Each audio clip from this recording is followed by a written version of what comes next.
Picture this: a loving wife, a seemingly perfect marriage, and a husband with a secret that's about to shatter everything. I thought we had it all figured out. Sarah's voice trembles. 10 years of marriage, a home, a future, but it was all built on lies. What happens when the foundation of your life crumbles beneath your feet? The signs were there, she admits. Late nights at work, secretive phone calls, the distance growing between us. But I never wanted to believe. Follow Sarah's journey as she uncovers a web of deception that will leave you questioning everything you thought you knew about love and trust. I became a detective in my own marriage, Sarah reveals. Every receipt, every text message, every unexplained absence, they all became clues in a mystery I never wanted to solve. But this isn't just a story of betrayal. It's a tale of resilience, of a woman rediscovering her strength in the face of heartbreak. I had a choice to make. Sarah's voice grows stronger. Stay and live with the lies, or walk away and rebuild my life from scratch. What would you do if your entire world was turned upside down? How far would you go to uncover the truth? Join Sarah as she navigates the stormy waters of betrayal, confronts the harsh realities of her marriage, and embarks on a journey of self-discovery that will change her life forever. But be warned, nothing is as it seems. Just when you think you figured it all out, another twist awaits. In a world where love and lies intertwine, can Sarah find the strength to trust again? Or will the scars of betrayal define her future? I never thought my life would take such a dramatic turn. But here I am, ready to share my story with you. It's not an easy tale to tell, but I hope it might help someone out there who's going through something similar. My name's Sarah Thompson, and I'm a 35-year-old accountant. Well, that's my job, but it doesn't define who I am. I'm also a dog lover, a terrible cook, but I try. And until recently, I thought I was a happily married woman. Let me take you back to where it all began. 10 years ago, I met Mark at a friend's barbecue. He was charming, funny, and had this infectious laugh that made everyone around him smile. We hit it off immediately, talking for hours about our dreams and aspirations. I remember thinking, this is it. This is the guy I want to spend my life with. Fast forward to our wedding day. I was on cloud 9, surrounded by our friends and family. Mark looked so handsome in his tux, and when he said his vows, I truly believed every word. I promised to love you, honor you, and be faithful to you, for as long as we both shall live. Those words would come back to haunt me later, but at that moment, they were everything I wanted to hear. We settled into married life pretty easily. We both had good jobs, me at an accounting firm, and Mark as a sales manager. We'd often joke about how we were the perfect balance. I kept our finances in check while he charmed clients with his smooth talk. Our routine was comfortable. We'd have dinner together most nights, talking about our days and planning for the future. Weekends were for movie marathons or trying out new restaurants in town. And let me tell you, those date nights were something I looked forward to all week. But it wasn't all sunshine and roses. Like any couple, we had our ups and downs. We argued about silly things like whose turn it was to do the dishes or take out the trash, but we always made up, usually with Mark bringing home my favorite takeout as a peace offering. I remember this one time, about 2 years into our marriage, when I was going through a really tough time at work. There was this big audit coming up, and I was stressed out of my mind. Mark, bless him, he went above and beyond to help me through it. He'd leave little encouraging notes in my lunchbox, like, "You've got this, superstar," or, "Remember, you're the best accountant in the world, and the cutest." It was cheesy, but it made me smile every time. And when I'd come home late, exhausted and on the verge of tears, he'd have a hot bath ready for me, complete with my favorite lavender candles. That's the Mark I fell in love with. The one who'd go out of his way to make me feel special and loved. We talked about having kids, but we both agreed to wait until we were more settled in our careers. Instead, we got a dog. a goofy golden retriever we named Buddy. That dog became our baby, and Mark was just as smitten with him as I was. We take Buddy to the park every weekend, laughing as he chased after squirrels and failed miserably at catching them. Life was good, really good. We had our home, our careers, our dog, and each other. I thought we had it all figured out. But you know what they say about things that seem too good to be true? Well, I was about to find out just how true that saying is. It all started with a gym membership. Looking back, I should have seen it as the first red flag. But hindsight is 20/20, right? Mark came home one day, all excited about this new gym that had opened up near his office. "Sarah, honey, I think I'm going to sign up," he said. "It's about time I got back in shape." I was supportive, of course. "That's great, babe," I told him. "Maybe I'll join too and we can go together." But Mark quickly shot down that idea. "Oh, you don't need to join, sweetie. You look perfect as you are," he said, giving me a kiss on the cheek. At the time, I thought it was sweet. Now I realize he just didn't want me there. Little did I know that gym membership was the beginning of the end, the start of a journey that would test me in ways I never imagined. But that's a story for another time. For now, I'll hold on to the memory of the Mark I thought I knew, the one who left sweet notes in my lunch and ran around the park with our dog. Because soon enough, that man would become a stranger to me. I guess I should have known something was up when Mark started spending more time at the gym than he did at home. But you know how it is when you're in love. You tend to see things through rose-colored glasses. It started innocently enough. Mark would come home from work, give me a quick peck on the cheek, and then dash off to the gym. "Gotta keep this dad bod in check," he'd joke, patting his stomach that was already starting to show signs of his newfound fitness regime. At first, I was proud of him. He seemed more energetic, more confident. He'd strut around the house shirtless, showing off his developing muscles. I'd roll my eyes and laugh, but secretly I was pretty impressed. But then, things started to change. Subtle at first, but looking back, the signs were all there. One night, I was curled up on the couch with Buddy, waiting for Mark to come home from his workout. When he finally walked in, nearly 2 hours later than usual, something was different. "Hey, babe," I called out. "How was your workout?" He jumped, almost like he was startled to see me. "Oh, it was good. Really good. Pushed myself hard today." I noticed he was clutching his phone tightly, and when I got up to give him a hug, he quickly shoved it in his pocket. "You okay?" I asked, feeling a little hurt by his weird behavior. Yeah, I'm fine, just tired. Think I'll hit the shower." And just like that, he was gone, leaving me standing there with a knot forming in my stomach. From that day on, I started noticing more and more little things. The way he'd always keep his phone face down on the table. How he'd step out of the room to take calls. The late nights at work that were becoming more and more frequent. One morning, as we were getting ready for work, I casually asked, "So, how's that big project going? The one that's keeping you at the office so late?" Mark froze for a second, then continued buttoning his shirt. "Oh, it's challenging. Lots of moving parts. Maybe I could help," I offered. "I know I'm not in sales, but I'm pretty good with organizing things." He laughed, but it sounded forced. "Nah, it's okay. You've got enough on your plate. Don't worry about it." But I did worry. I worried a lot. I tried to shake off the feeling that something wasn't right. Maybe I was just being paranoid.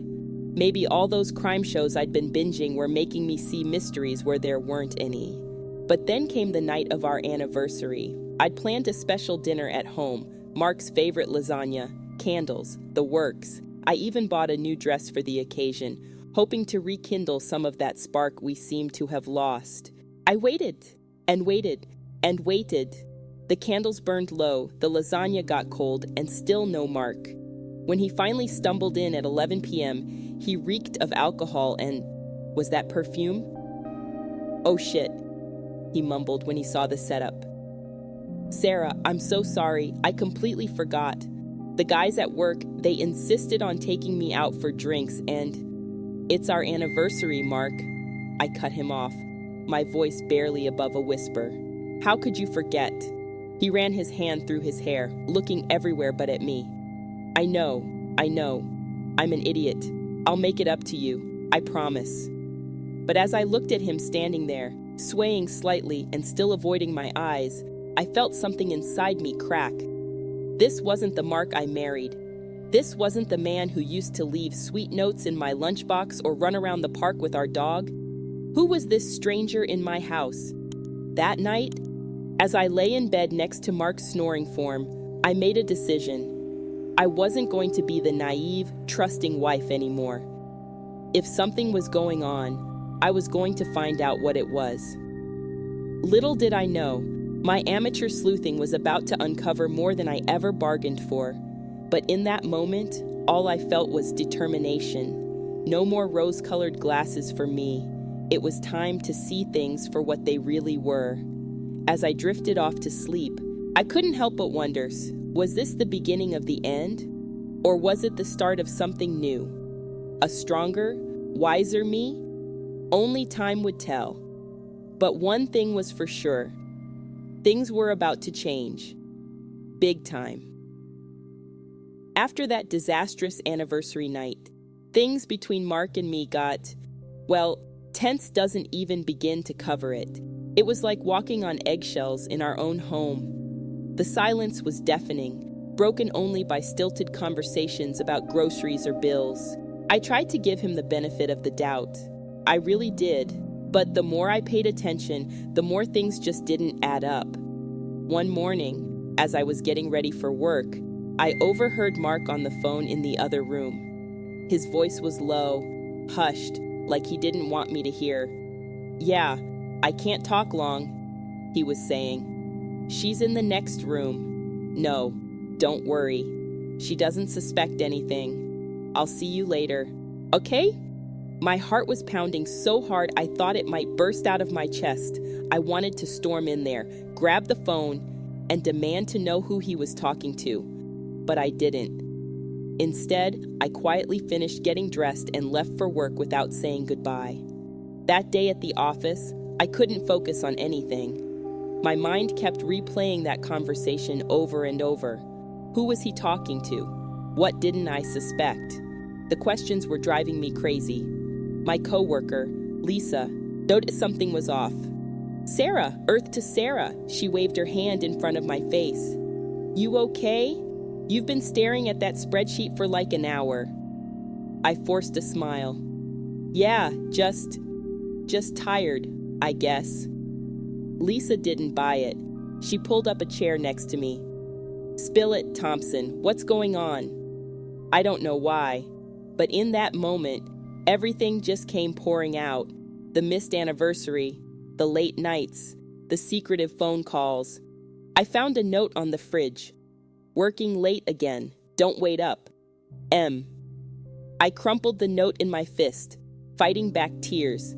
This was becoming a pattern, and I was sick of it. That's when I noticed Mark's laptop on the coffee table. He usually took it to work with him. My fingers itched to open it, to search for any clues that might explain his behavior. "No," I told myself firmly. "You're better than that. You trust him." But did I? Really? I was still debating with myself when my phone buzzed. A text from Mark. "Might crash at Dave's place. Too tired to drive home. See you tomorrow." Dave, his coworker, the one he always went for drinks with. I'd met him once or twice at company parties. Nice guy, always laughing and joking around. Before I could stop myself, I found myself dialing Dave's number. It rang once, twice, 3 times. "Hello?" Dave's voice was groggy, like he'd just woken up. "Dave? It's Sarah, Mark's wife." "Oh, hey Sarah, what's up?" I took a deep breath. "Is Mark there?" There was a pause. A long pause. Too long. No. I haven't seen him since we left the office. Is everything okay?" My world tilted on its axis. "Yeah," I managed to choke out. "Everything's fine. Sorry to bother you." I hung up before he could say anything else. My hands were shaking so bad I could barely hold the phone. Mark had lied. He wasn't at Dave's. So where was he? I sank down onto the couch, my mind racing. This was it. The proof I'd been dreading. Mark was lying to me, sneaking around behind my back. Part of me wanted to call him, to confront him right then and there. But another part, a stronger part, held me back. No, I decided. If he wanted to play games, I could play too. But I'd play to win. I wiped my eyes, took a deep breath, and stood up. Enough was enough. It was time to find out exactly what my dear husband was up to, and heaven help him when I did. As I climbed into bed that night, alone again, I made a promise to myself. I was going to get to the bottom of this, no matter what it took, because one thing was clear: the man I married, the Mark I loved, was gone. And I needed to know why. Little did I know, the answers I was looking for were closer than I thought, and they were about to turn my world upside down. The next morning, I woke up with a mission. If Mark was going to play detective, sneaking around and keeping secrets, then two could play at that game. I was going to find out what he was up to, one way or another. I started small. While Mark was in the shower, I quickly scrolled through his phone. Nothing suspicious in his texts or call log.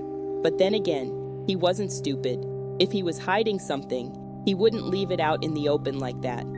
As we ate breakfast in silence, I casually asked, "So, how was Dave's place last night?" Mark nearly choked on his coffee. It was fine. You know Dave, always a mess." I nodded, keeping my face neutral. "Maybe we should have him over for dinner sometime. It's been a while since we've seen him." "Yeah, maybe," Mark mumbled, suddenly very interested in his toast. After he left for work, I sat down at my computer and pulled up our bank statements. Nothing out of the ordinary there, just the usual expenses. But then I noticed something: small withdrawals of cash, here and there over the past few months. Not enough to raise suspicion on their own, but together, it was adding up. I decided to take my investigation to the next level. I created a fake social media account, just a generic profile with a stock photo. Then I started following Mark's accounts, as well as his co-workers and friends. It felt wrong, like I was violating his privacy. But then I remembered the lies, the late nights, the secretive phone calls. No, I told myself. I have a right to know what's going on in my own marriage.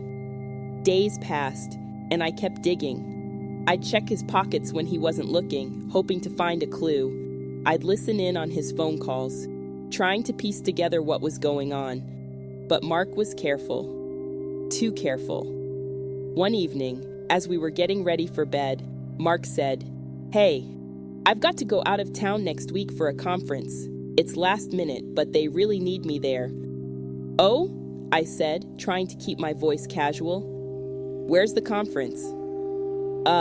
In the city, downtown. You know how these things are. All stuffy hotel conference rooms and bad coffee." I nodded, but my mind was racing. A conference? This was new. "How long will you be gone?" I asked. "Just 3 days," he said, not meeting my eyes. "I'll be back before you know it." That night, I couldn't sleep. A conference. It seemed like the perfect cover for whatever he was up to. But how could I find out for sure? Then it hit me. I knew what I had to do. The next day, I waited until Mark left for work. Then I called in sick. I had some snooping to do. First stop, Mark's office. I'd never shown up unannounced before, but desperate times called for desperate measures. I walked in, trying to look casual. The receptionist smiled at me. "Mrs. Thompson, what a nice surprise. I'm afraid Mark's in a meeting right now." "Oh, that's okay," I said, forcing a smile. "I just needed to drop off something he forgot at home. Mind if I leave it on his desk?" She hesitated for a moment, then nodded. "Sure, go ahead. You know where his office is, right?" I nodded and headed down the hallway, my heart pounding. This was it. If there was anything to find, it would be here. Mark's office was neat, almost too neat. I started rifling through his drawers, not sure what I was looking for, but hoping I'd know it when I saw it. And then I found it. In the bottom drawer, under a stack of old reports, was a small black book. I flipped it open and my heart sank. It was full of names and numbers, women's names, with dates next to them. I felt sick. Was this what I thought it was? A little black book of conquests? I was about to dig deeper when I heard footsteps approaching. Quickly, I snapped a photo of the book with my phone and shoved it back in the drawer. Just as I straightened up, the door opened. It was Mark. "Sarah." He looked shocked. "What are you doing here?" I plastered on a smile. "Surprise! I thought I'd take you to lunch, but the receptionist said you were in a meeting, so I was just leaving you a note." Mark's eyes darted around the room, like he was checking to see if anything was out of place. "Oh, that's sweet of you, but I've got a lot of work to do. Rain check." I nodded, trying to hide my disappointment and anger. "Sure, no problem. I'll see you at home." As I left the office, my mind was reeling. That book, those names. What did it all mean? I knew one thing for sure. I was getting closer to the truth. And something told me I wasn't going to like what I found. After my little office adventure, I was more determined than ever to get to the bottom of Mark's lies. But I had to be smart about it.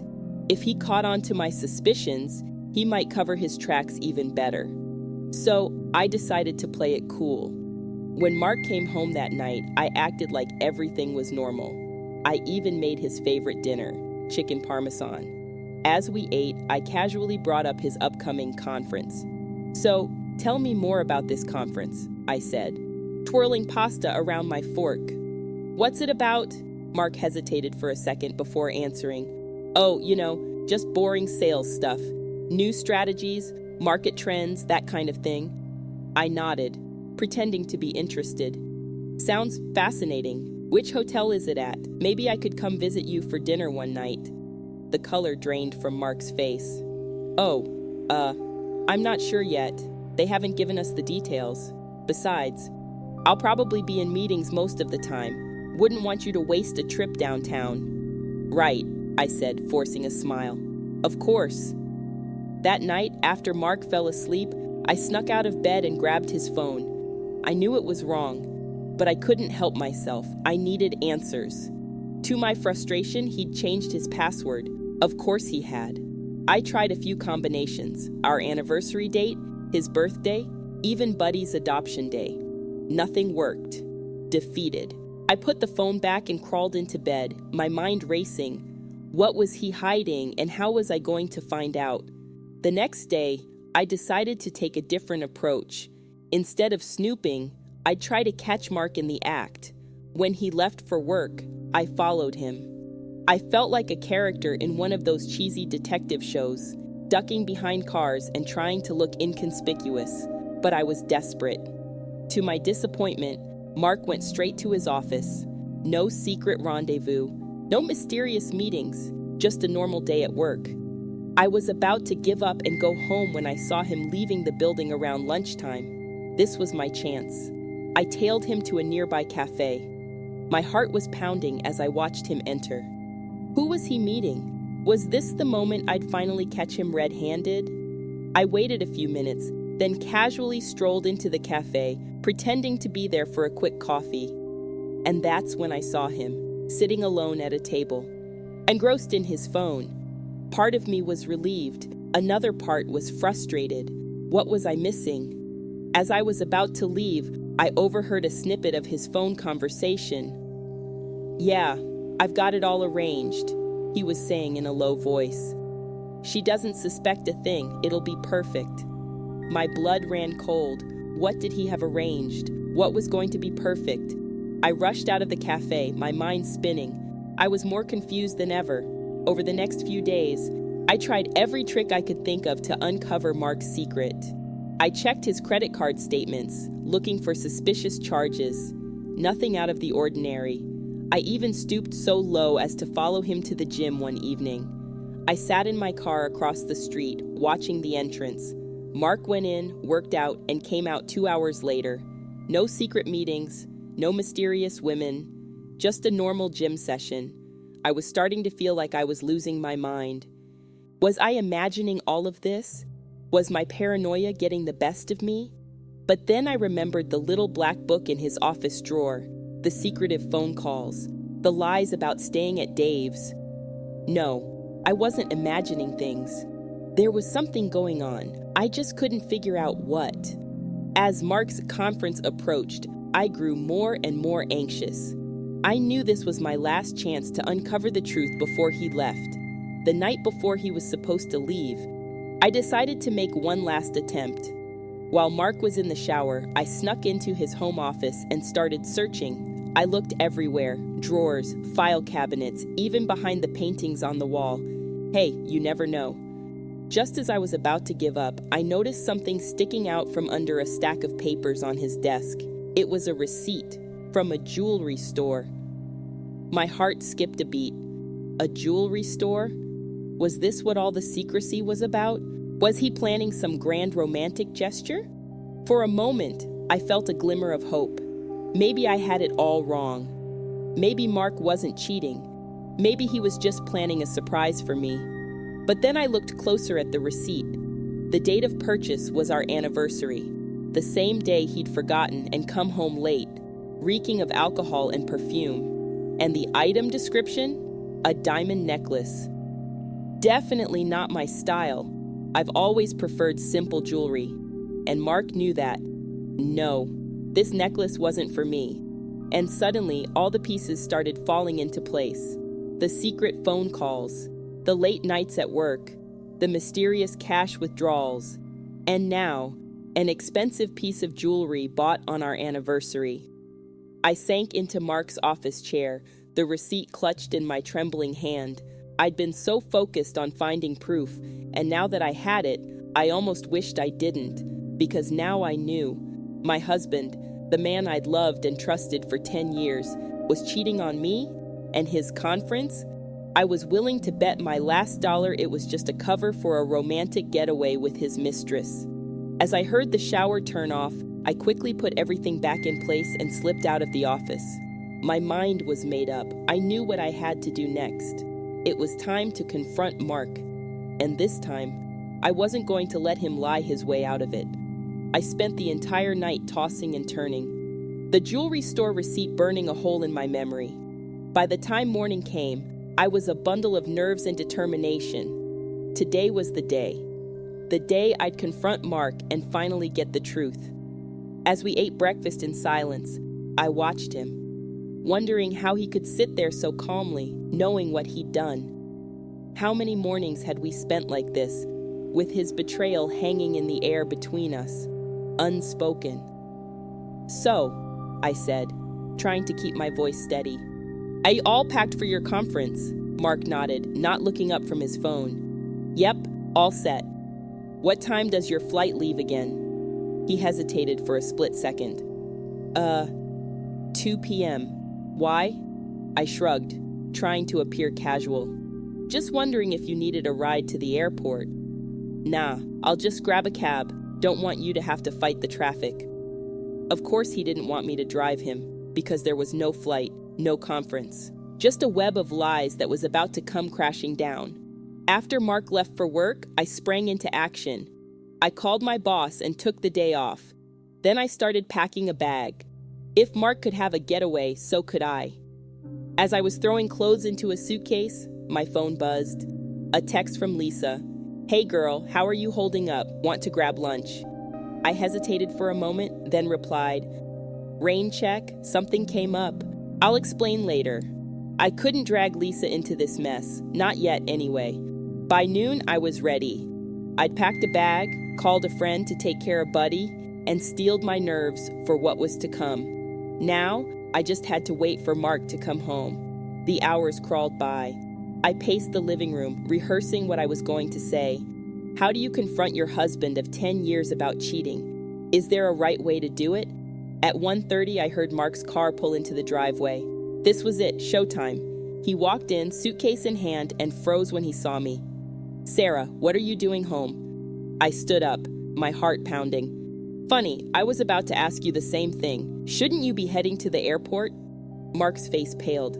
My flight got delayed. I came back to wait it out at home. I nodded slowly. then reached into my pocket and pulled out the jewelry store receipt. And I suppose this delayed flight also explains this. Mark's eyes widened as he recognized the paper. Where did you get that? Does it matter? I shot back. What matters is what it means. A diamond necklace, Mark, bought on our anniversary. The same night you came home late, smelling like booze and another woman's perfume. He took a step back, his mouth opening and closing like a fish out of water. Sarah, I can explain. Oh, I bet you can. I cut him off. I bet you've got a whole story prepared, but let me guess. It's not what it looks like, right? You bought it for your mom or your sister or some other lie you've cooked up. Mark's face crumpled. Sarah, please. No, I said, my voice shaking with anger and hurt. No more lies, Mark. I want the truth, all of it now. For a long moment, there was silence. Then Mark sank onto the couch, his head in his hands. I'm sorry, he mumbled. I'm so sorry.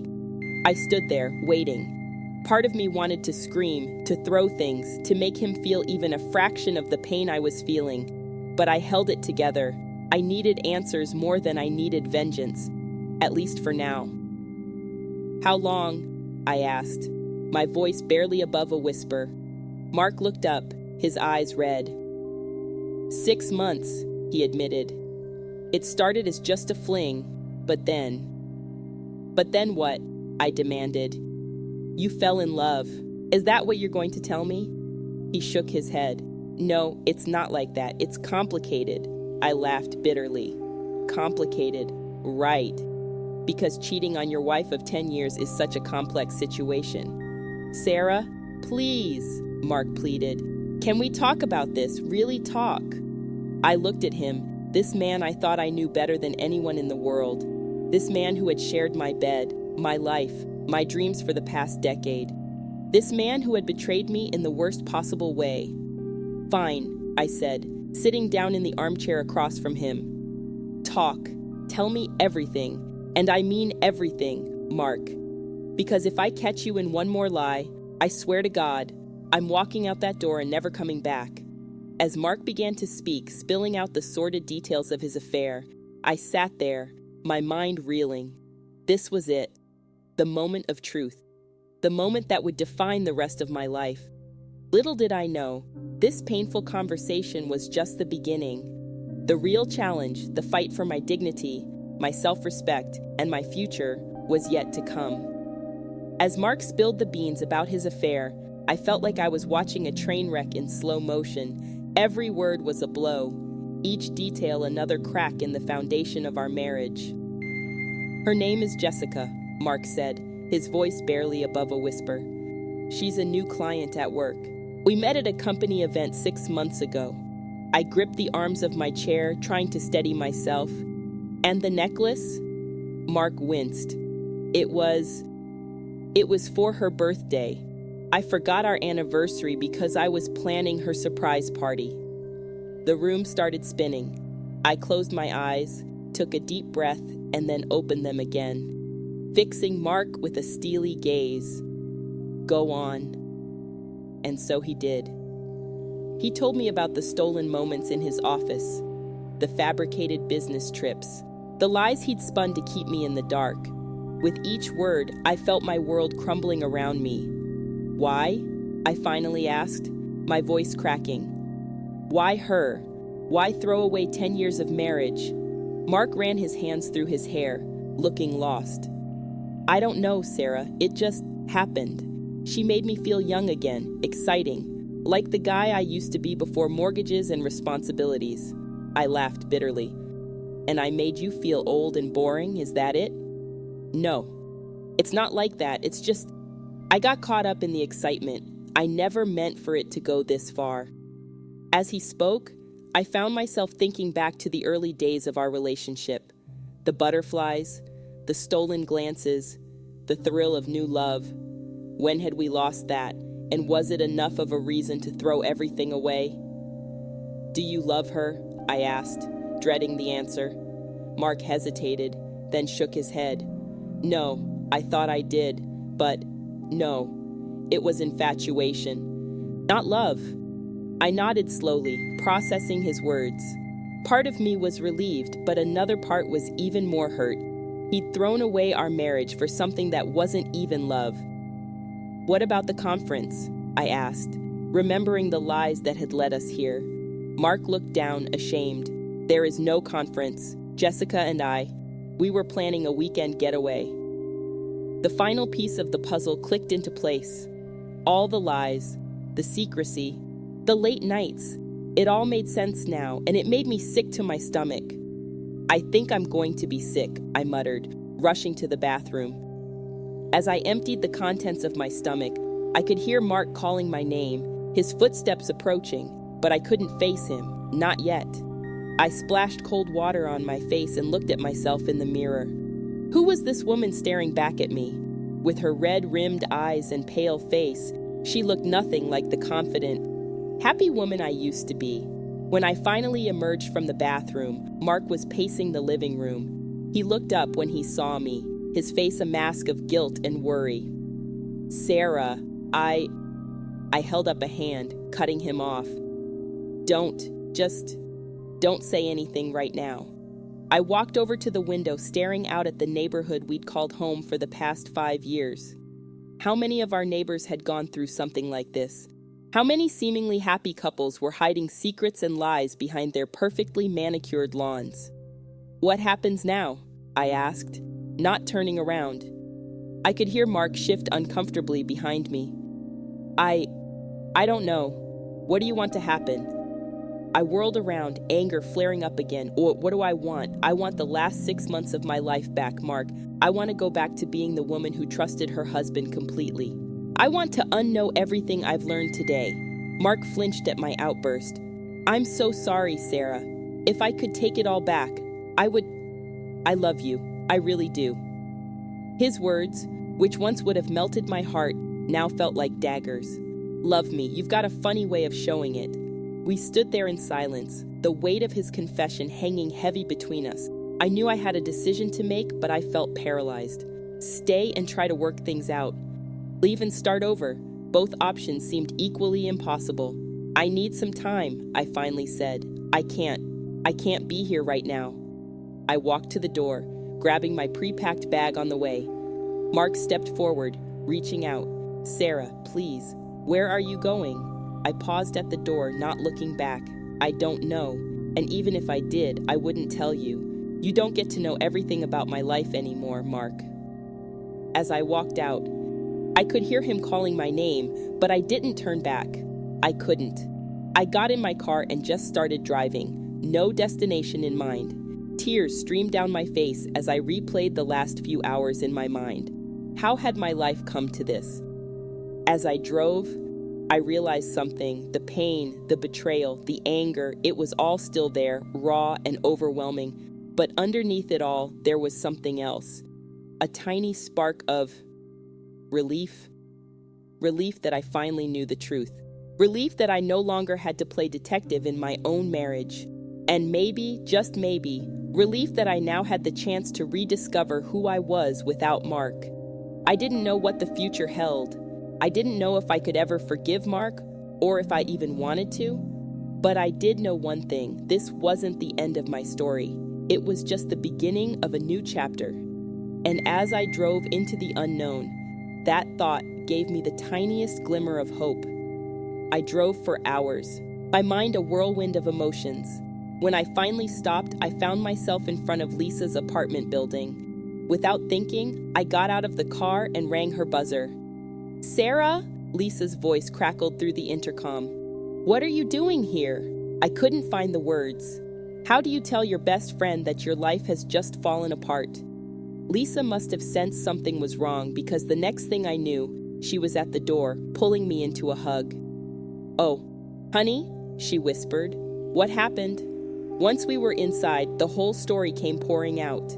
Lisa listened, her eyes widening with each revelation. When I finished, she jumped up and started pacing. That lying, cheating scumbag, she fumed. I'll kill him, I swear, Sarah, I'll kill him. Despite everything, I found myself laughing. It was a hollow, bitter sound, but it was laughter nonetheless. Get in line, I said. Lisa sat back down, taking my hands in hers. "What are you going to do?" I shook my head. "I don't know. I need to think. Can I stay here for a few days?" "Of course," Lisa said without hesitation. "Stay as long as you need." That night, as I lay on Lisa's couch, staring at the ceiling, my phone buzzed. It was Mark. Again. He'd been calling and texting nonstop since I left. I picked up the phone, my finger hovering over the answer button. Part of me wanted to hear his voice, to let him explain again, to find some reason to forgive him. But another part, a stronger part, knew that talking to him now would only confuse things. I put the phone down without answering. Instead, I opened my laptop and started researching divorce lawyers. It felt surreal, like I was watching someone else's life fall apart. But I knew I had to be proactive. I had to protect myself. The next morning, I woke up with a sense of purpose. I'd spent half the night making plans, and now it was time to put them into action. First stop, the bank. I withdrew half of our joint savings and opened a new account in my name only. It felt strange, separating our finances like this, but I knew it was necessary. Next, I called a divorce lawyer. The consultation was set for the following day. As I hung up, I felt a mix of dread and relief. This was really happening. When I got back to Lisa's, I found her in the kitchen, baking up a storm. "Stress baking," she explained, handing me a warm chocolate chip cookie. As I bit into the cookie, my phone buzzed again. This time, it wasn't Mark. It was Jessica. My heart started racing. What could she possibly want? With shaking hands, I opened the message. "Sarah, we need to talk, please. There's more to this story than you know." I stared at the phone, a million thoughts running through my head. More to the story. What did that mean? Lisa noticed my expression. "What is it?" I showed her the message, her eyes narrowed. "Don't do it, Sarah. She's probably just trying to mess with your head." But I couldn't shake the feeling that I needed to hear what Jessica had to say. "I have to know, Lisa. I have to understand why this happened." Lisa sighed. "Okay, but I'm coming with you. No way am I letting you face this homewrecker alone." An hour later, we were sitting in a cafe waiting for Jessica. When she walked in, I was surprised. She wasn't the young, glamorous temptress I'd imagined. She looked ordinary, tired even. "Sarah," she said, sliding into the booth across from us. "Thank you for meeting me." I cut straight to the chase. "What do you want, Jessica? Haven't you done enough damage?" She flinched at my words. "I deserve that. But please, just hear me out." And then she started talking. She told me about how Mark had pursued her, how he'd told her his marriage was essentially over, that he was just waiting for the right time to leave me.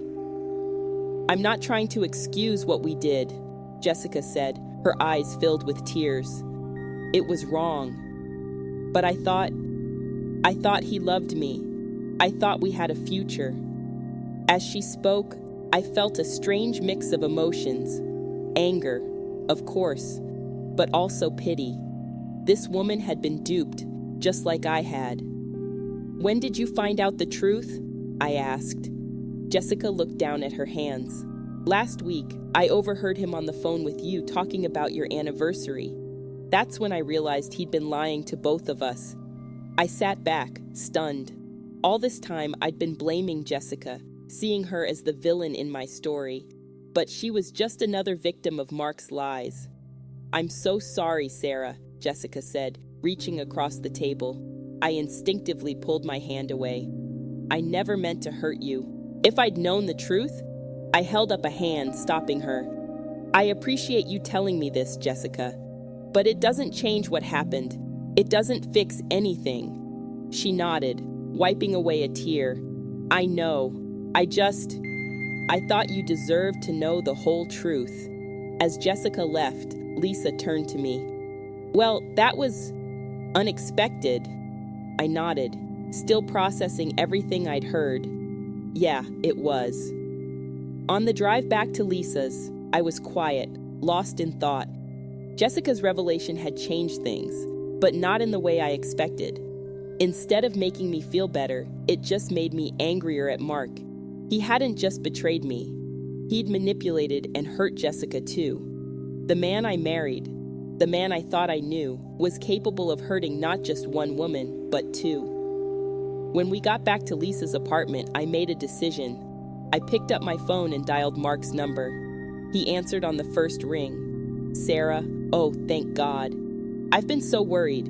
Where are you? Are you okay?" I took a deep breath. I'm fine, Mark, but we need to talk face to face. It's time for the whole truth to come out." There was a pause on the other end of the line. Then, "Okay, when and where?" "Tomorrow, our house, 2 p.m. And Mark, don't even think about lying to me again. Because this time, I know everything." As I hung up, I felt a surge of strength. For the first time since this nightmare began, I felt like I was in control. Tomorrow, I would confront Mark with everything I knew, and then I would decide my future. A future that, I was starting to realize, might be brighter without him in it. I barely slept that night, my mind racing with all the things I wanted to say to Mark. By the time 2 p.m. rolled around the next day, I was a bundle of nerves and determination. Lisa drove me to the house, giving my hand a squeeze before I got out of the car. "Remember, you've got this," she said, "and I'll be right here if you need me." I nodded, took a deep breath, and walked up to the front door. Our front door. It felt strange to knock, like I was a visitor in my own home. Mark opened the door, looking like he hadn't slept in days. Good, I thought, let him suffer a little. "Sarah," he said, his voice filled with relief. "I'm so glad you're here. I've been so worried." I held up a hand, cutting him off. "Save it, Mark. I'm not here for your apologies or excuses. I'm here for the truth, all of it." We sat down in the living room, the tension palpable. I could see Buddy's toys scattered around, a painful reminder of the life we'd built together, the life he'd thrown away. "I talked to Jessica," I said, watching his face carefully. Mark's eyes widened in shock. "You... what? When?" "Yesterday," I replied. "She told me everything, Mark. How you pursued her. How you told her our marriage was over. How you lied to both of us." He slumped in his chair, the fight going out of him. "Sarah, I don't know what to say."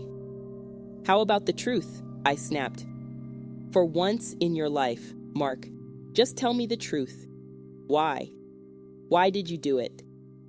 Mark ran his hands through his hair, a gesture I once found endearing. Now it just irritated me. "I don't know," he said. "I guess I was feeling stuck, bored.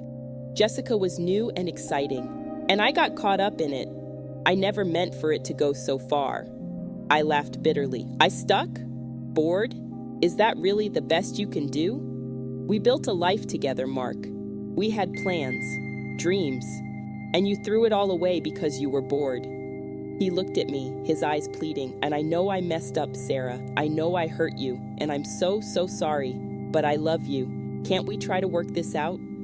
For a moment, I wavered, the part of me that still loved him, that remembered the good times, wanted to say yes. But then I thought of all the lies, all the betrayal, and I knew what I had to do. "No, Mark," I said, my voice steady. "We can't. You didn't just have an affair. You lied to me, over and over.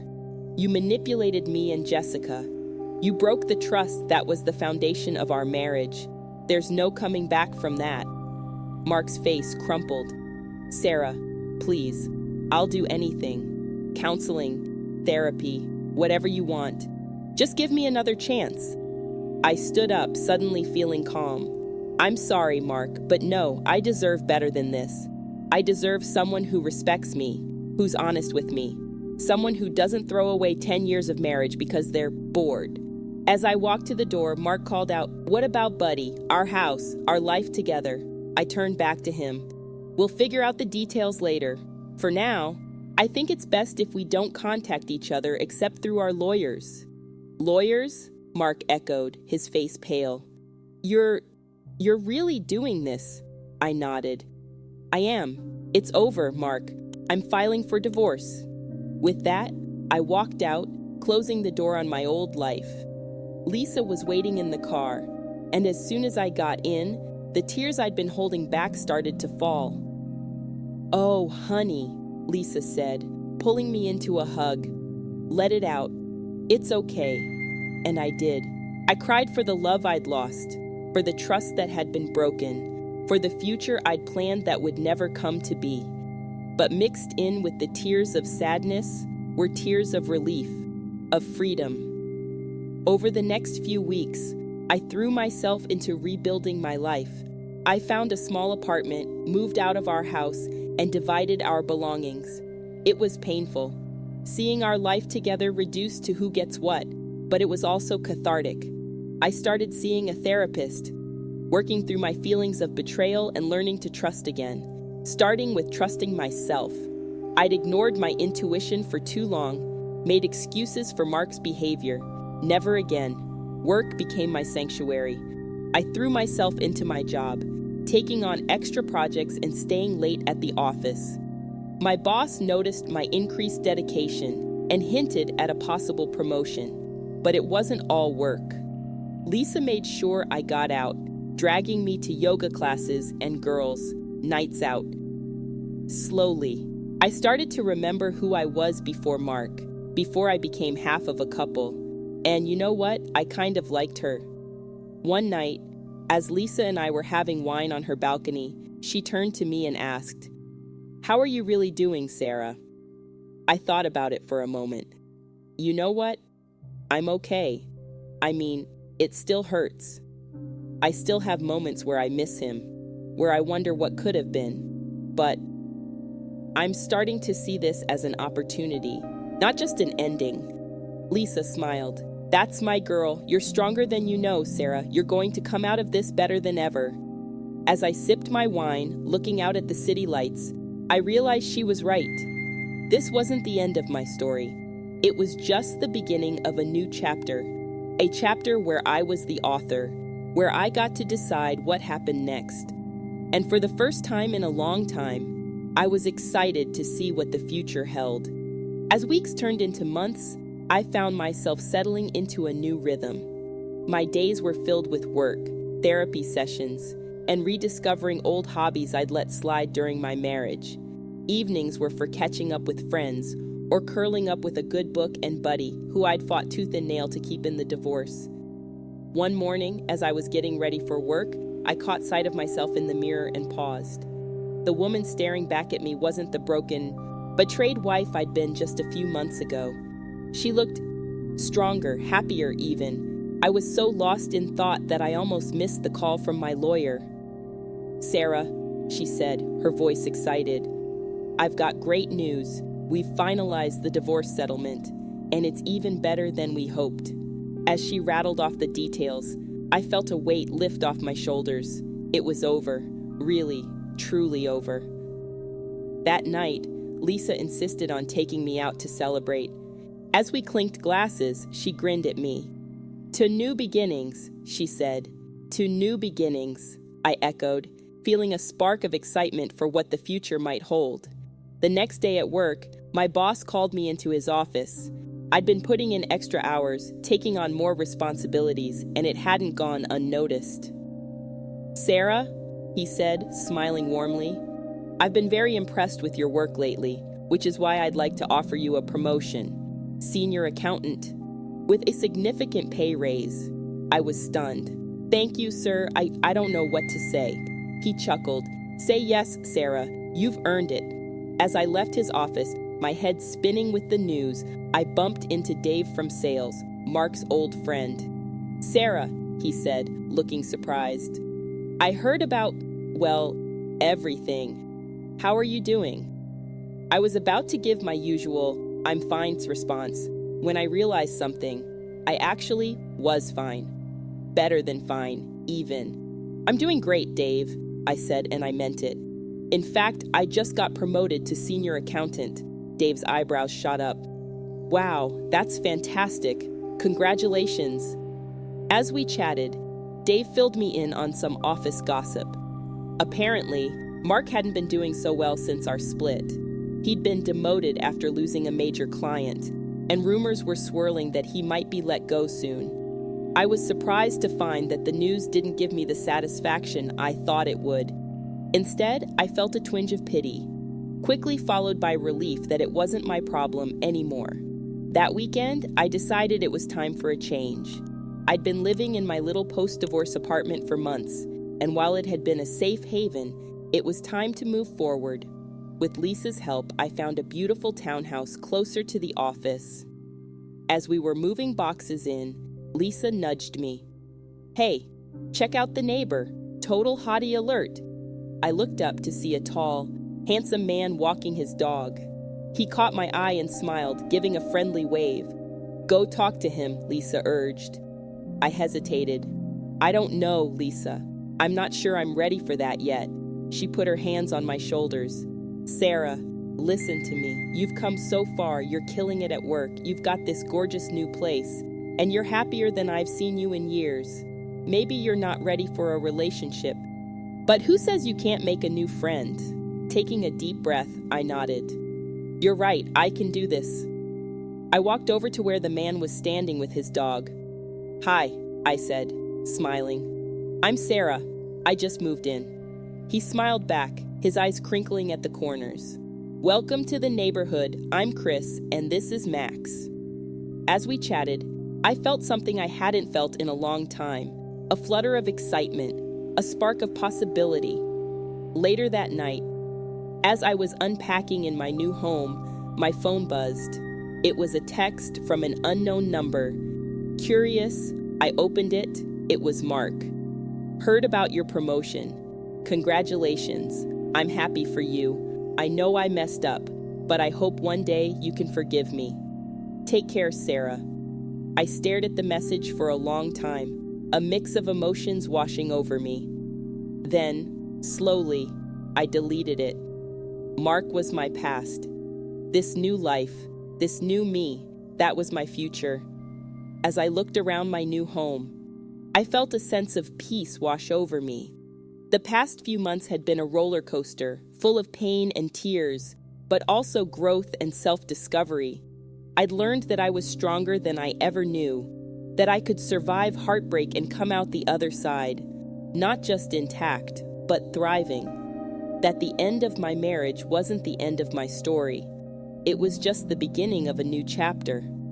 And as I settled into bed that night, Buddy curled up at my feet, I felt excited for what that new chapter might bring. New challenges at work, new friendships, and who knows, maybe more.